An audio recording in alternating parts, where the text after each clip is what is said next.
वज़ीर आला पंजाब मरियम नवाज ने 3 करोड़ रुपए का बिलासूद कर्ज देने का ऐलान कर दिया। वज़ीर आला पंजाब ने लाहौर में आसान कारोबार फाइनेंस और आसान कारोबार कार्ड की इफ्तिताई तकरीब से खिताब करते हुए कहा कि जिनको 3 करोड़ से ज्यादा का कर्जा चाहिए वो भी अप्लाई कर सकते हैं। कर्जा मिलने के बाद भी अगर कोई मुश्किल आती है तो हम मदद करेंगे। मरियम नवाज का कहना था कि अपना कारोबार करना और इससे पहले इतना आसान नहीं था। आसान शराइत पर कर्जा देंगे, छोटे और दरमियाने दर्जे के कारोबार को सहूलतें फराहम करेंगे। उन्होंने कहा कि मजबूत मौशत के समारात अब आवाम तक पहुँच रहे हैं। इनका कहना था कि शहबाज शरीफ की हुकूमत ने मुल्क को डिफॉल्ट होने से बचाया, मौशत दोबारा बेहतरी की जानिब गामजन है।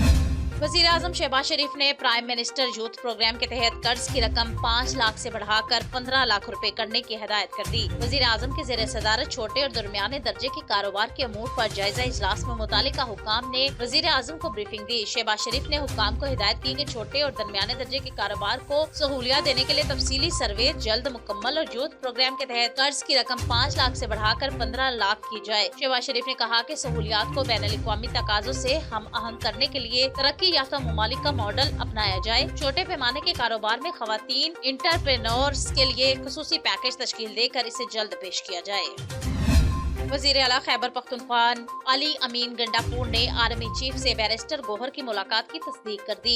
अली अमीन गंडापुर हुकूमत और PTI के दरमियान होने वाले मुज़ाकिरात के तीसरे रोज में शिरकत के लिए पार्लियामेंट हाउस पहुंचे, जहां मीडिया वालों ने इनसे सवालात किए। सवाल का जवाब देते हुए उन्होंने कहा कि आर्मी चीफ से मेरी मुलाकात सिक्योरिटी सूरत हाल से मुतालिक थी। इनका कहना था कि आर्मी चीफ से पार्टी रहनुमाओं ने मुलाकात की थी। इस मुलाकात में PTI चेयरमैन बैरिस्टर गोहर भी मौजूद थे। हुकूमत और PTI के दरमियान होने वाले मुज़ाकिरात के हवाले से उन्होंने कहा कि मुज़ाकिरात में शकूक और शुबहात होते तो मैं हिस्सा ही न बनता। इनका कहना था कि जब बैठते हैं तो कुछ सोच कर ही बैठते हैं, बैकडोर मुज़ाकिरात की जरूरत नहीं जब ओपन मुज़ाकिरात हो रहे हैं।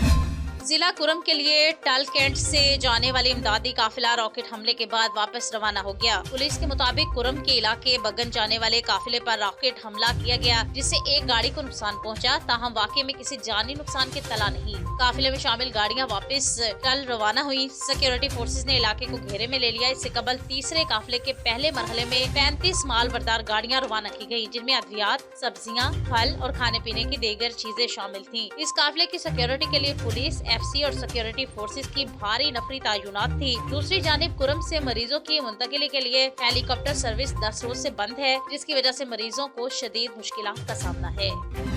सुप्रीम कोर्ट की आईनी बेंच ने जस्टिस अमीनुद्दीन की सरबराही में सिविलियंस की फौजी अदालतों में ट्रायल के फैसले के खिलाफ इंट्रा कोर्ट अपील पर समाअत की, जिसके सिलसिला में वजारत दफा के वकील ख्वाजा हारिस ने दलाइल दिए। समाअत में जस्टिस हसन रिजवी ने कहा कि अदालत ने आपसे मिलिट्री ट्रायल वाले केसेस का रिकॉर्ड मांगा था। अदालत देखना चाहती है कि ट्रायल में शहादतों पर कैसे फैसला हुआ। इस पर वकील वजारत दफा ने जवाब दिया कि अदालत को एक केस का रिकॉर्ड जायजे के लिए दिखाएंगे। वजारत दफा के वकील ने कहा कि अगर कानून के सेक्शंस दुरुस्त करार पाए तो दरख्वास्तें नाकाबिले समाअत होंगी। बाद अज़ां अदालत ने वकील वजारत दफा को अपने दलाइल कल तक मुकम्मल करने की हिदायत करते हुए मिलिट्री कोर्ट्स में सिविलियंस के ट्रायल्स के खिलाफ अपीलों पर समाअत कल तक मुलतवी कर दी।